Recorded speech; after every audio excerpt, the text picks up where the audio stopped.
We got a request a while back for some application from Naihanchi Sandan. Since it's the third today, we will do 3 applications from the third Naihanchi kata. So the first application comes off of a haymaker, and we'll use the move from Naihanchi to move in and block. I can strike at the same time for street self-defense, which I highly recommend.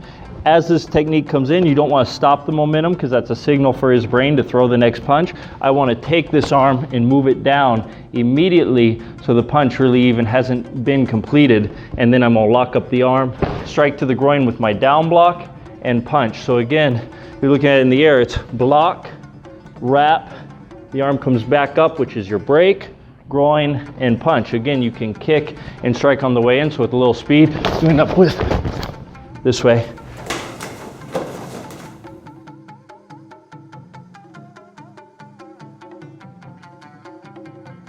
Second look at this technique, similar to the first one, we're going to be using this motion again to wrap the arm. This time, instead of blocking and bringing it through to the front, which can sometimes be difficult, but does a better job of turning the shoulders and neutralizing that punch. This time, we're going to wrap in tight for close quarter combat.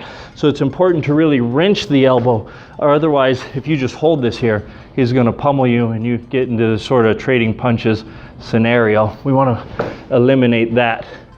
So again, he throws this punch, we wrap, break, strike, sweep, boom, okay? Taking a look at where this comes in the kata, again, the block and strike same time.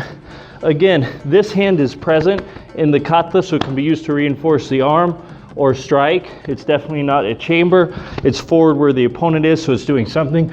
I could use the thumb to strike to the throat. I could use the fingers to strike to the throat. If you're not strong with the fingers and thumb, you use your fist or elbow. And then of course, you always step behind and follow it up with a sweep.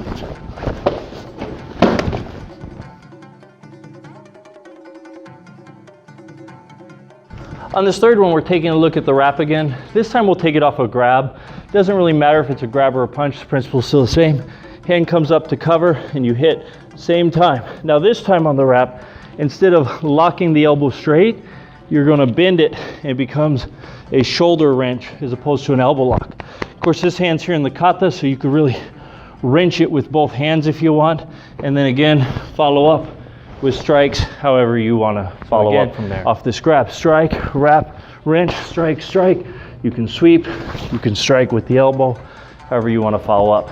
Important to remember, when you wrap this arm, you're not necessarily going to be able to decide if it's straight or bent. So if it's straight, you break it straight. If it bends, you break it bent. It doesn't really matter.